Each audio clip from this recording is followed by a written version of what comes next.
The media makes my grandpa seem like a different person, but I know him for who he is. He's very caring and loving.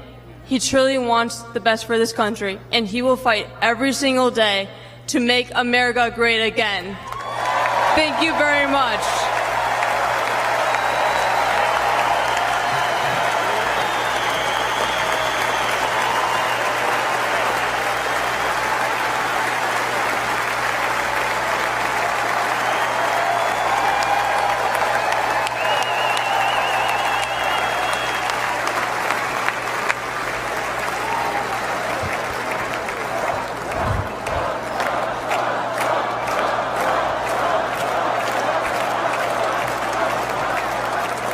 A lot of proud moments this week from my family. Thank you again, guys. Really appreciate that. That's not easy. That's the first time. I mean, this is what we call a large crowd for a speech, so incredible work, Kai. Now, back to business. Guys. Thank you, sir.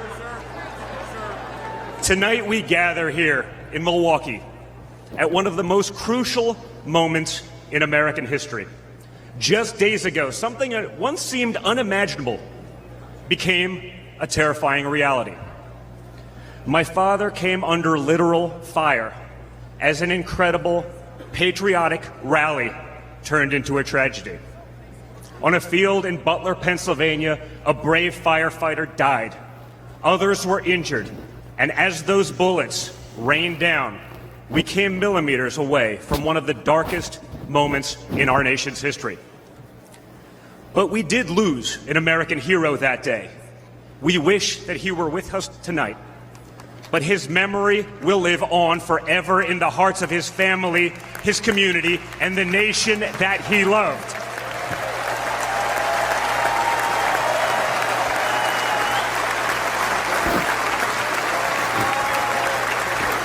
So I would like to take just a moment tonight to express our gratitude for the life and service of American hero Corey Comparator.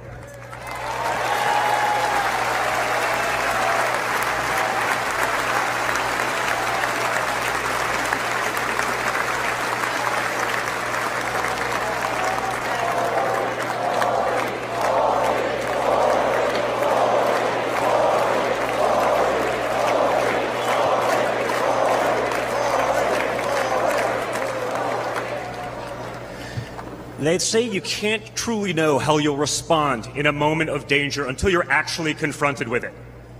So what was my father's instinct as his life was on the line? Not to cower, not to surrender, but to show for all the world to see that the next American president has the heart of a lion.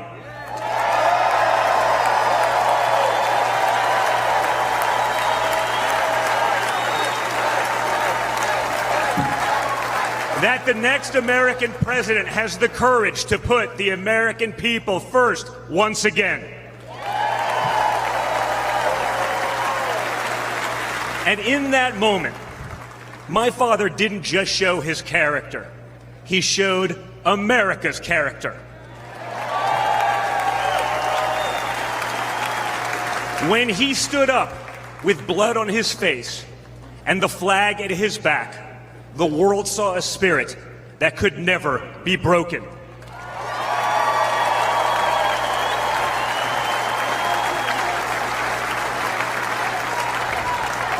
And that is the true spirit of America. America knows what it's like to be down. We know what it's like to be confused and to be afraid. Long before the attempt on my father's life, every American I met was filled with fear and anxiety. They were afraid our country was being torn apart. They were anxious about the massive and chaotic invasion of illegal aliens across our border. They were deeply concerned about partisan lawfare, education indoctrination, and attacks on freedom of speech. Most terrifying of all, they saw that our leaders didn't care, or worse, that they joyfully aided and abetted the erosion of our rights. And the lies, Oh yeah, the lies. We won't ever forget the lies. From left-wing politicians, from their allies in the media. When you hear them in a row, you fully understand the extent they have gone to divide this great nation. They lied about Russia collusion. They lied about Hunter's laptop. They lied about Joe Biden's fitness for office. They lied about the border being secure. They lied about inflation being transitory. They lied about how they would safely withdraw from Afghanistan. They lied about Biden being a, quote, moderate. And they told one nonstop lie after another about my father. But they could only run away from reality for so long. All hell has broken loose in America, and it's impossible to hide anymore.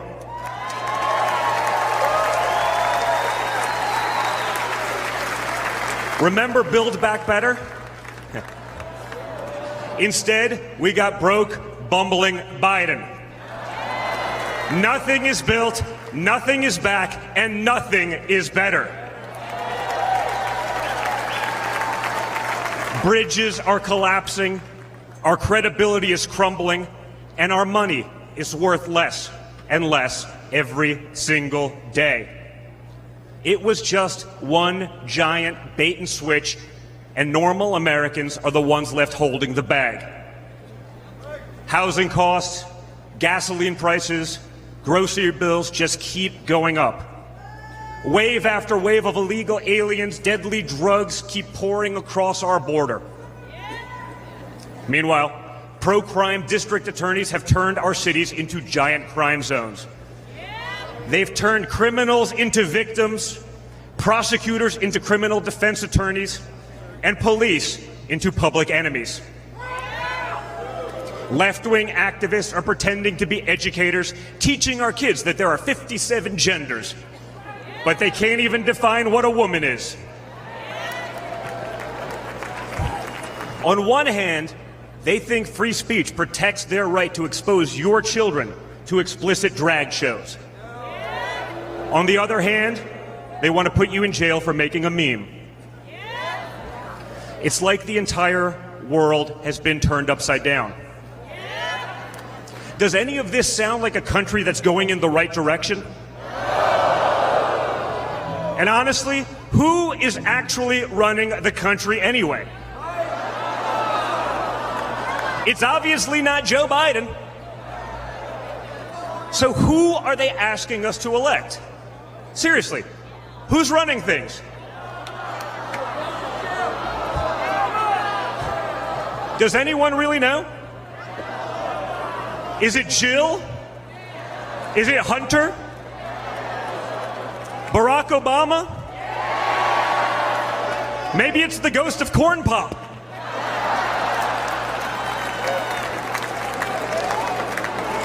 Whoever is running the show, the only thing they are effective at is persecuting my father. They twisted, contorted, and corrupted the criminal code to turn bookkeeping errors into felonies. They concocted new legal theories out of thin air. They imposed gag orders on my father because the last thing a defendant should be able to do is defend himself, right? They punished him for merely speaking the truth. They say they hate Vladimir Putin, but it sure seems like they've spent a lot of time copying his playbook.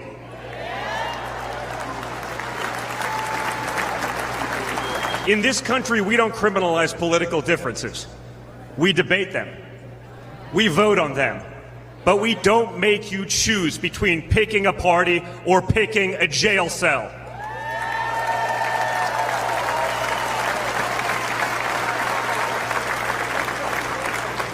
There was a time when the Democrats really wanted what was best for America, even if they had a different way of getting there. It was the party of Franklin Roosevelt, John F. Kennedy, Martin Luther King Jr. You may have disagreed with that party, but at least you could respect it. But this new extreme Democrat Party, They want us to somehow believe that the only way forward is going backwards, where hiring decisions are based solely on race, where justice is only for those with the right opinions, where streets are a luxury only for the elite, where economic opportunity exists only when you know the right people. Right now, the America we all grew up with, the America that we love, feels like an old photograph where you sit down with your children and tell them what life used to be like. You look back at that America and remember a country that was confident and proud, an America that knew who it was and what it stood for. And it could all feel like a distant memory. Somewhere along the way we stumbled. Somewhere along the way we lost ourselves. But we can't live on nostalgia. Yes, America was great, but our greatest days are yet to come.